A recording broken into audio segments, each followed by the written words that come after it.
Donald Glover announced he was wrapping up the Childish Gambino moniker with the last album, Bando Stone and the New World. On June 30th, 2024, Donald Glover uploaded a video titled Childish Gambino, Bando Stone and the New World official trailer. The trailer played in IMAX theaters and announced that he had a movie coming along with his final album, that his final album would be the soundtrack to. And from the moment I saw it, I thought, oh cool, I might watch that. If you've gone through my catalog of videos, you may have come across Internet Bad, where I talk about how Childish Gambino's Because the Internet had a profound effect on me once I had the Dissect podcast explain what it all meant. But beyond that particular era, I've always followed Donald Glover more for his work on television. Community and Atlanta are both two of my all-time favorite shows of all time.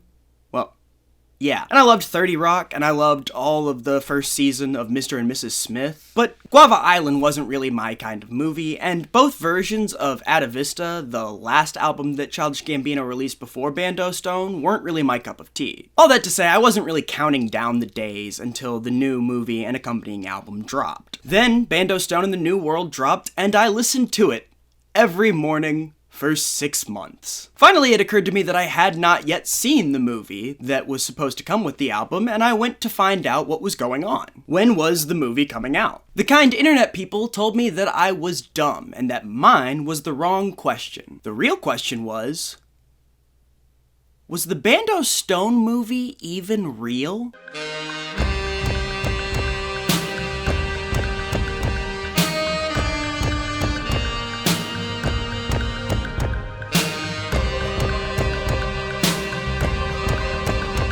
The question about whether or not the movie was real surprisingly predated the abrupt cancellation of the Bando Stone tour in late 2024 due to a sudden ailment from Donald Glover.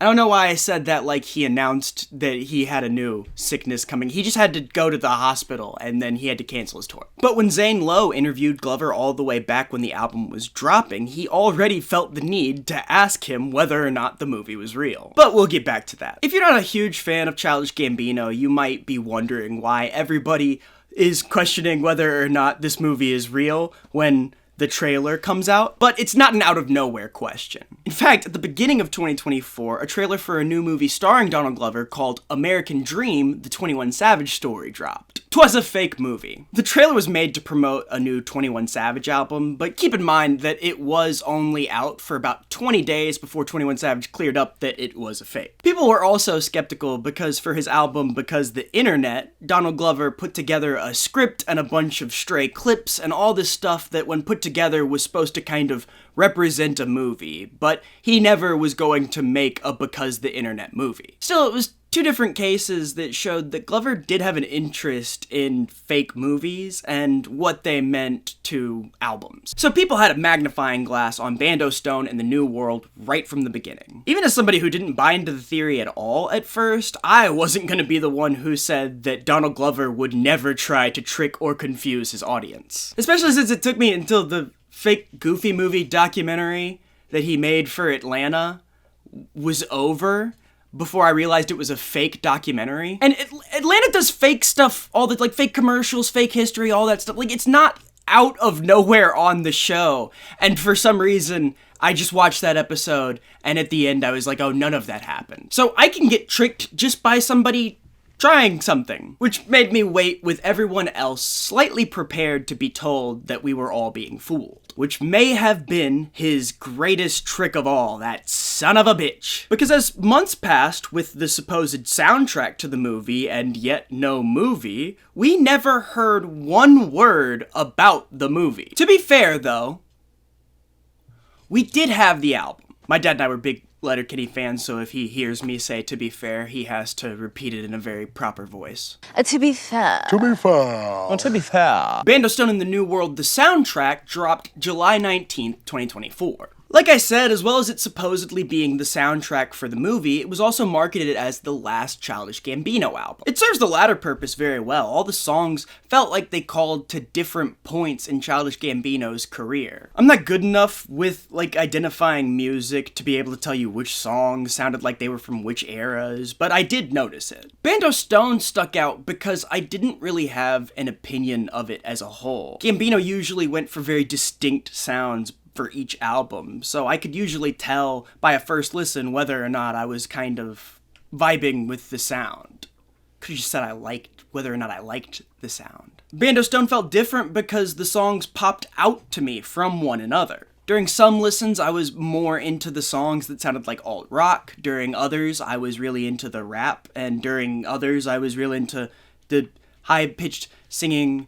It reminds me of Michael Jackson. I think he's just doing R&B inspired stuff, but it always reminded me of Michael Jackson, so I always just kind of think of it as Michael Jackson singing. Some of it reminded me of camp, some of it because of the internet, some of it awakened my love, so on and so forth. If you want a list of Gambino albums, you can just Google it. And it was because Bando Stone felt disjointed in that way that I wanted to listen to it over and over again. And while I was doing that, the movie meant about as much to me as the disjointed pieces of it that Glover had sprinkled through the album. From those, it seemed like Bando Stone was a famous singer who was trying to survive during some world-ending apocalypse. He met a woman while trying to survive and learned through that all of the skills that he had spent years cultivating meant nothing. So he, eventually tasked with taking care of a kid, slowly builds the new ideas that will become the foundations for his new life. From the soundbites alone, I couldn't really place how long either the woman or the kid played into the story. The vague idea I'd built was that at some point he was alone with the woman, and then at a different point he was alone with the kid, and that when he was alone with the woman, it was him learning how useless all his skills were, and then when he was alone with the kid, it's him trying to, now he has to be responsible, and he has to have these new skills. I felt like there was a separation there.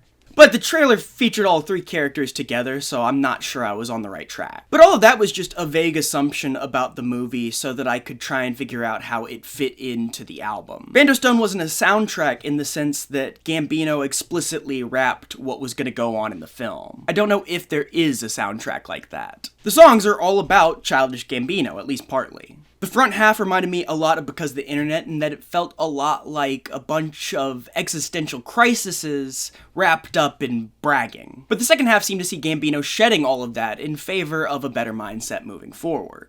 The apocalypse Bando Stone lived through might have some thematic connection to COVID lockdown. It definitely marked an interesting point in Gambino's career as the unfinished 3/15/20 was released during COVID lockdown and only repackaged as Atavista right before the release of Bando Stone. The most important connection, though, was probably that Bando Stone's career came to an end on the album that Gambino announced would be his last. There's a parallel in how Bando realized that being a pop star wasn't going to help him in the new world, and how Glover realized he no longer needed Childish Gambino.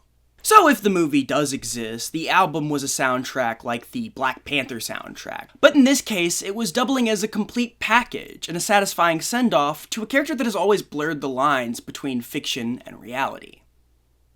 Wait a minute. I figured when attacking whether or not the movie is real, I would start by listing the information I found that supports it being real, because there is so much less of it. Granted, real or not, the lack of information seemed to be by design. I mean, we only ever got the one trailer. We didn't even get the little trailer for the trailer. That little trailer that says, look, the trailer's coming. Glover kept everything very close to his chest in interviews, and nobody who was listed as having worked with him on Bando has given even a tweet or a picture or anything from the movie or the production other than the trailer. In his interview for Zane Lowe, he talked about using the concept of a soundtrack to force the audience to use their imagination about where the songs could fit in the movie. The soundtrack forces the audience to participate in a way that I don't feel like most things force you to participate. It forces you to have an imagination.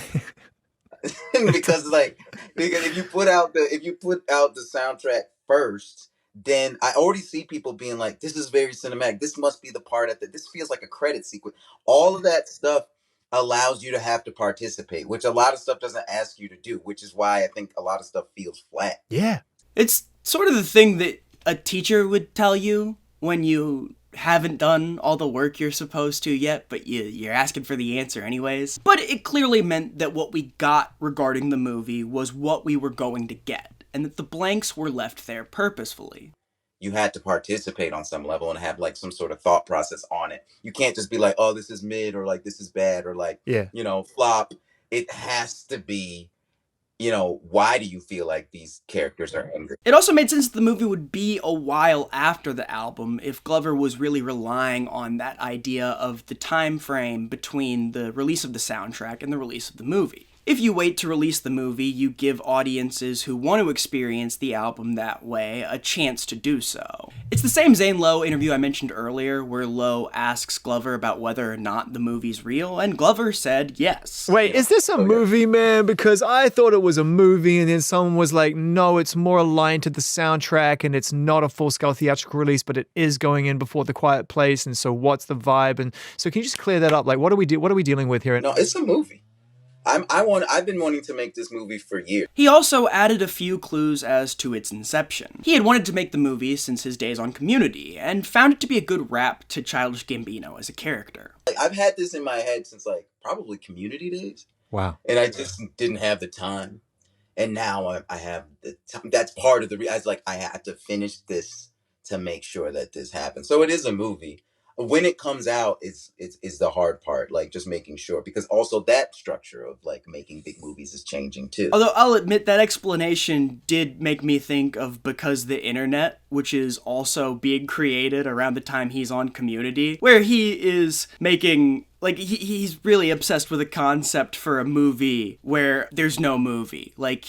People never would see a movie, but they would think of a movie. That's Because the Internet's whole thing, and it lines up with when he said he thought of Bando Stone. But that felt like a stretch, and nothing that he actually said felt like it was pointing towards the movie being fake. He also talked about how Legend, his son, wanted to be an actor, and I think it makes sense that he would cast Legend in a movie because Legend is expressing that he wants to be an actor, and yeah, Donald Glover has the means to make that happen. Imagine your son wanted to be an actor and you said, we'll make everyone think you're gonna be an actor. The trailer also, like I said, was played in IMAX theaters and was announced by IMAX and was announced to be distributed by IMAX, and people thought that it would be a pretty big move for Glover to get IMAX involved in the faking of a movie. I don't know what IMAX would get out of saying it was gonna distribute a movie that was fake. Other than money, maybe Glover gave him a lot of money. So where is it then if it exists? You could point to the cancellation of the tour as the reason for the movie's delay. The show was described as having visuals that matched the trailer, and people speculated that Gambino wanted to round out the show before releasing the movie. I found an upload of the show, and I did see that the lights seemed to be mimicking what the big light that deletes the world in the trailer is. So it would make sense that Glover wanted to go put on all the shows he said he was going to put on before he released the movie, which would give everybody the explanation.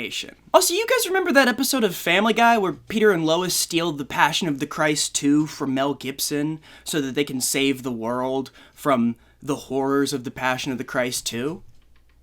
Maybe that happened. The information supporting Bando Stone not being a real movie is far more abundant, though to be fair, that is still based on the little information that we have about the movie. Katrina Magat wrote an article for Collider called Bando Stone, What We Know About Childish Gambino's Mysterious IMAX Movie. The article laid out all the information available about the movie at the time of the trailer drop. In it, Magat linked to producer Rosin Audrey Maloney's Instagram account, where she had tagged a lot of the creatives involved. That was how I found out that one of the production companies listed, Noir Productions, mainly worked with music videos and commercials. Parallax, the editing company, was also usually employed for promo work, though they did edit for Everything Everywhere All at Once. The cinematographer, Joe Willems, has worked on a lot of movies, but doesn't list Bando Stone The New World as one of them. FX Hawaii was another production company listed that only ever worked on commercials. Luke Lynch, the listed editor, has worked with Glover a lot in the past, but only ever on his music videos, never on any of his films or television projects.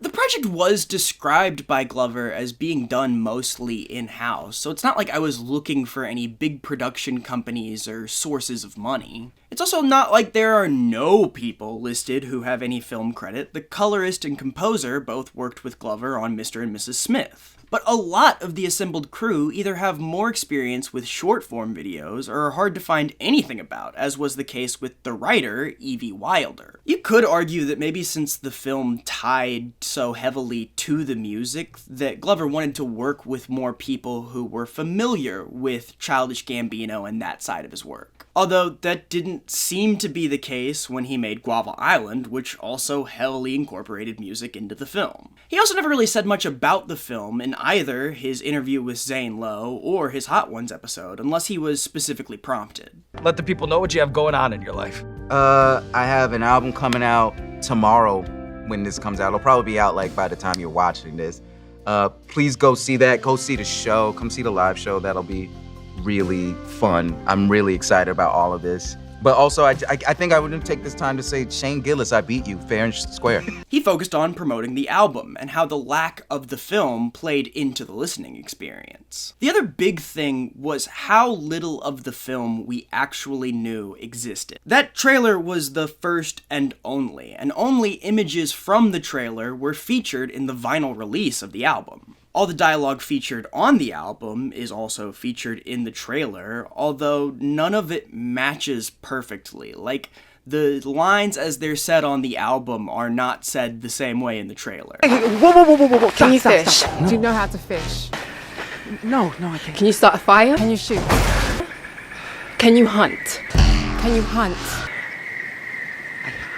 I can sing. I can sing.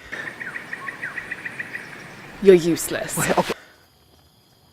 You're useless. Maybe there was just multiple takes to pick from, and they landed every time on a different take for the album than for the movie. But I also think it's possible the dialogue snippets on the album were planned out, and the trailer scenes were purposefully picked to match them. If that was the case, it's possible the dialogue was only recorded for the album in audio, and then the commercial was shot to try and match it. Although plenty of other explanations would fit the fact they both feature the same dialogue, including that Glover probably knew how much of the movie he wanted out there before the whole thing supposedly came out. The rest of this is a little bit more speculative territory. The Gilga radio teasers for the album called it a soundtrack for the fans. The specificity in calling it for the fans was interesting to me because it just didn't seem like something that you would say about a soundtrack for a movie. It felt meant to exemplify the soundtrack's isolation from the movie, that it was a soundtrack but for people who wanted to hear the last Childish Gambino album. It became more interesting when he began posting "y'all aren't real fans" after his shows. Maybe I'm just a sucker for repetition, but we got told that we were getting a soundtrack for the fans, and then got told that we are not the fans. It's hard for me to say anything definite about it, though, other than that Glover definitely had something that he wasn't yet revealing. The cryptic posts at least made it seem like there was more to come. But I also wonder if the cryptic stuff wasn't just to aid the point. He told Zane Lowe how important it was people have to use their imagination when listening to the album. If you put out the soundtrack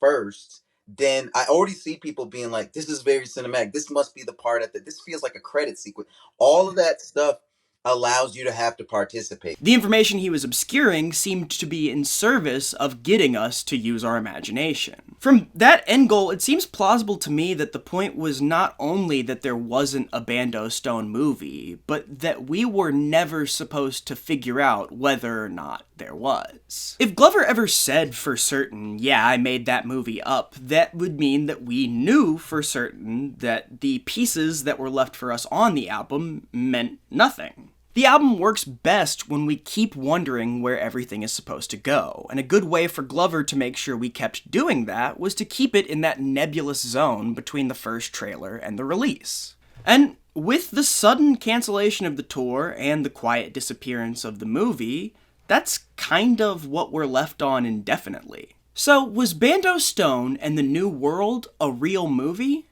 The answer is no. Unless Glover releases it and reveals that the obscurity was part of the plan all along, but that there is like an actual movie. Then in that case, scrub back in the video to right before I said the answer is no, and then skip all this, skip over to the part that's going to be right after this. The answer is yes. Truly though, even if we do ever see a Bando Stone movie, I think a lot of the importance of the album lies in how you hear it without the movie. The trailer gave enough of a visual language for the listener to picture what was supposed to be going on, and take it in as well as what it means for Childish Gambino in his career. Because the internet worked in a similar way, the audience was forced to work with pieces of a movie to understand the album. But where that album was mostly trying to get you to put a bunch of pieces together to see Gambino's vision, Bando Stone feels a lot more like Glover is trying to get you to see your own vision.